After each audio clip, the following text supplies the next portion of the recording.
3, 2, 1, action.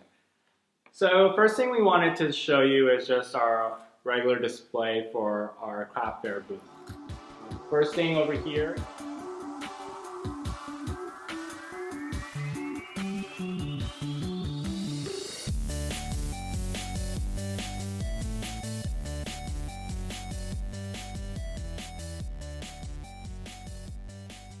Hi, this is Nam from EC Sunday Club, and today we're going to take you through our art fair booth.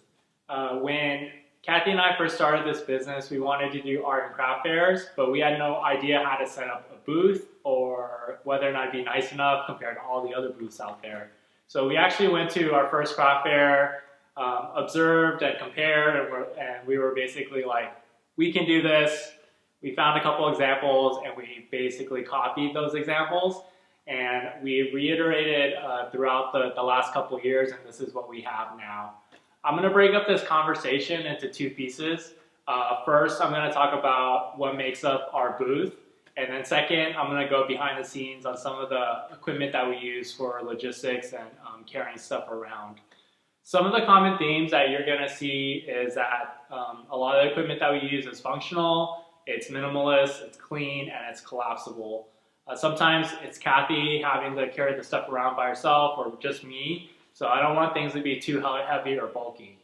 Granted, there are some other vendors out there who have amazing, beautiful displays and they look like they're professional carpenters, but that's not us. We're not those people. We're yeah. not woodworkers. Yeah, we're not woodworkers and we don't know how to whittle. So this is what you're stuck with. A bunch of stuff that we got off of freaking Amazon.com. So. And another point is, what car do we drive?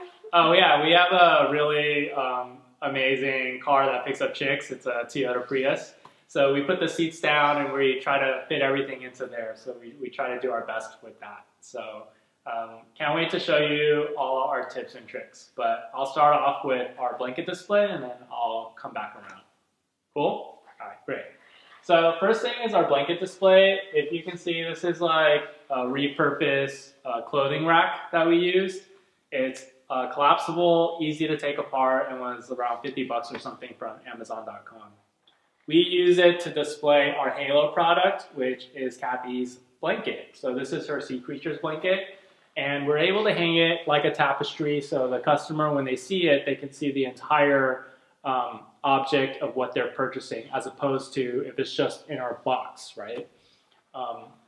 The blanket sags in the middle, so it comes with these two clips that can help keep the blanket up from sagging in the middle. One call out is you should always have the price, because people are always going to ask the price. If you have any deals or if you want to signal a bestseller, then always put a sticker that's a bestseller. And for our deal, it's like $60 for each blanket or 2 for $120. Yeah, and if you can't put the price tag on every individual product, at least put it immediately next to the display, because they almost always look for it right next to it. Yep.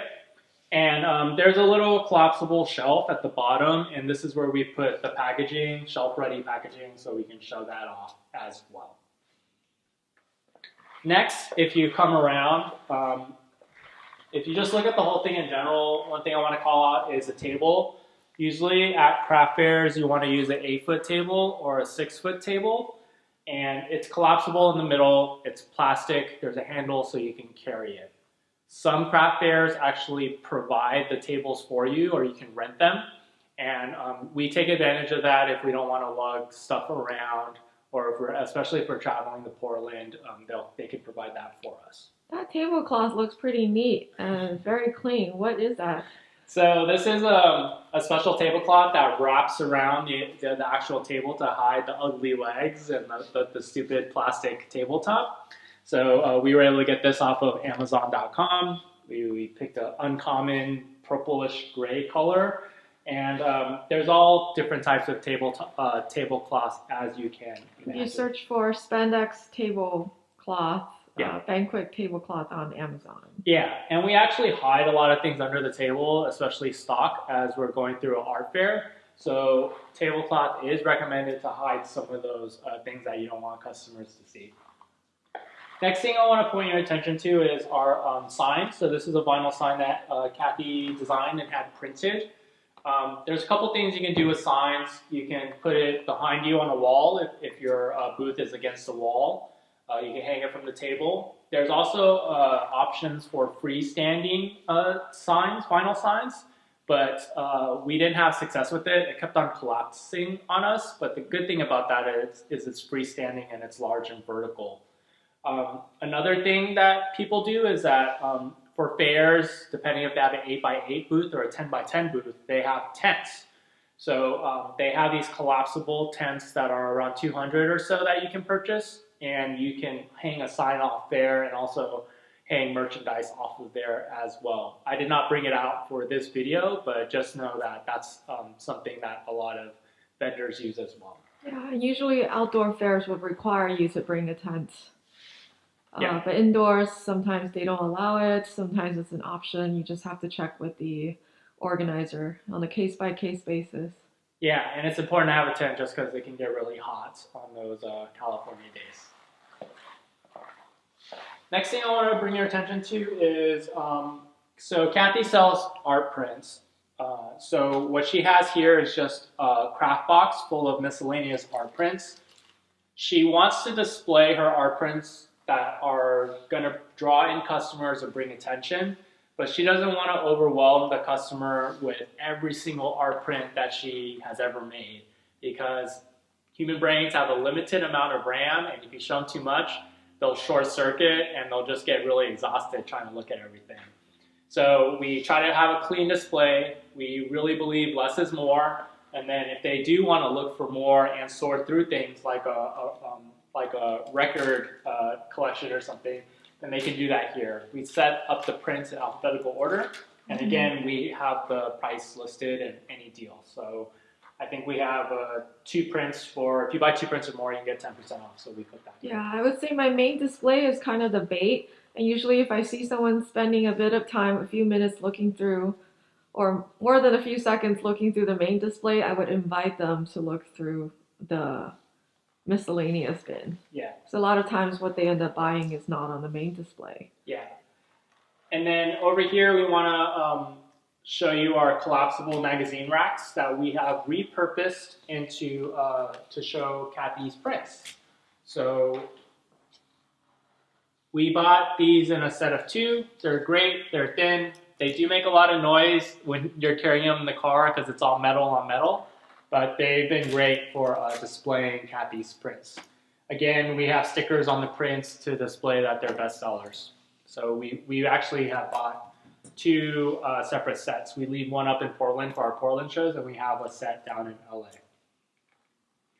Next thing I want to bring attention to is that you should always have an email list whenever you have a craft fair. We sell on different platforms, right? You sell on Etsy, Amazon, your Shopify.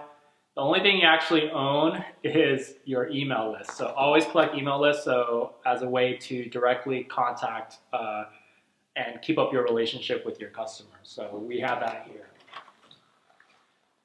Next thing I want to show you is our felt display. So this is a felt display, and you have little icons and letters that you can put up a cute message or a quote. Cathy uses it to introduce herself usually, and also to display her pins and her stickers. In the past, we used a different pin display where we had it laid out, but as people grabbed the pins and bought them, we would always constantly have to restock, and that took up a lot of time. So now we just have all of the stickers and pins displayed like this, so customers can just see it, and if they want it, we can just grab it from the back stock, which is underneath our table. It's also displayed more upright, so it catches attention better at a distance, whereas the display box we had before was just this slotted crate box. Yeah. The next thing I want to show you is our greeting cards display.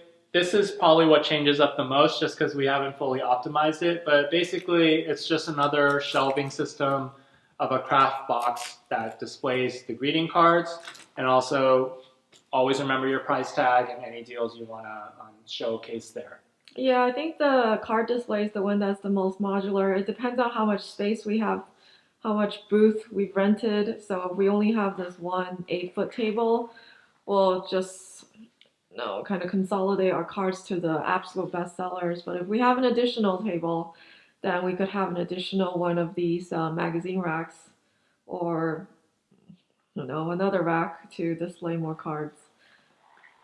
Next thing I want to show you is our business cards. So Cathy has a little basket for her business cards. Always good because they're free, so people always love to take them.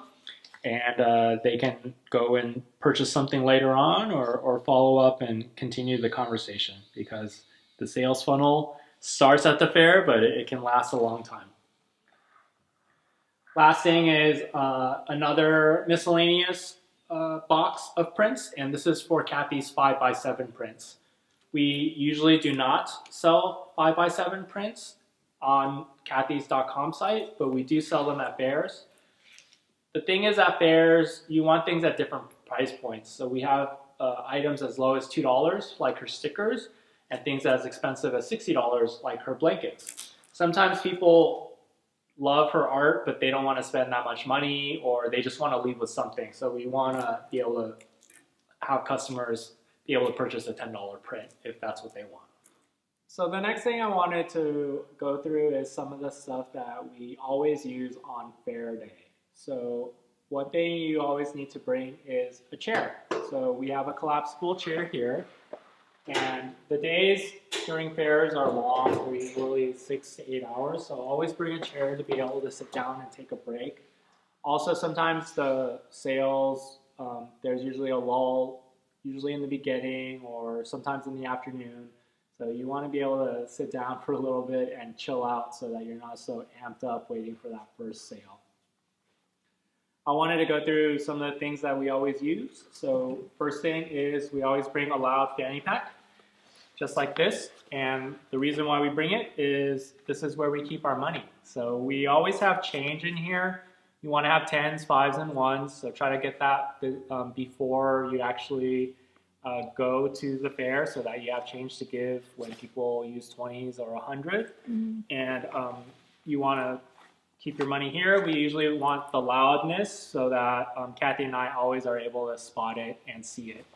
We actually purchased a hard metal security box, but we found that too bulky to actually use. And it's kind of too obvious, like, oh, I know what's in there. yeah, exactly. And it's too heavy also and cumbersome to use. So you want a loud fanny pack so that you can pass off, especially when me and Cathy are working a shift. It's easy for us to pass off and take on and off. The next most important thing is probably your POS system. So we have this from Shopify, and it links up to Cathy's phone.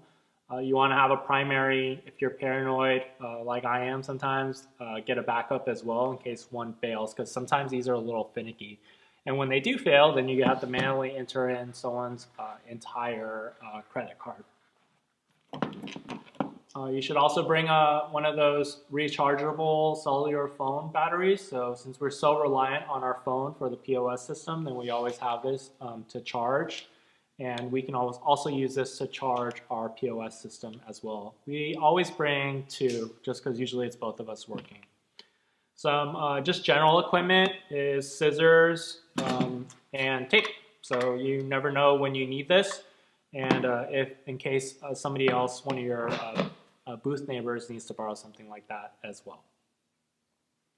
I wanted to talk about now how we carry things back and forth. So next is that we have these stackable light plastic storage boxes. They're see-through, so you actually know, so you can always see what's in them. But we use at least 2 of these whenever we go to a craft fair, and they're easily stackable on any movable cart that we use.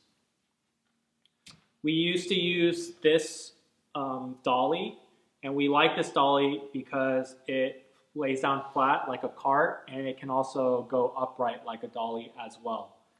But recently we upgraded from this small, cute little dolly to this wagon, because we saw a bunch of people in LA using this wagon, and we loved it because we have a kid, so we can put her in it.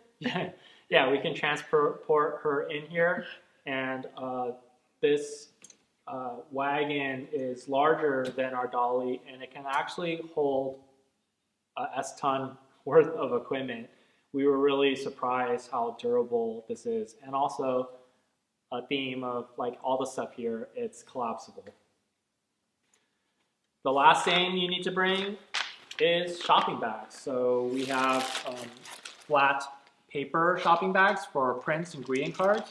And then we have bigger brown bags to carry our bigger items like our blankets. And that's pretty much it. How do you set up your booth? We would love to hear how you set up your booths, and any tips, please put them in the comments below. If you enjoyed this content, please continue to support us by subscribing, and we hope to see you very soon. And we'll link up the display items that we have. Yeah, I'll put all of this stuff and link it on Amazon, so in case you're curious about it, then you can go ahead and purchase it for yourself. But we really hope this was helpful, and thank you for joining us.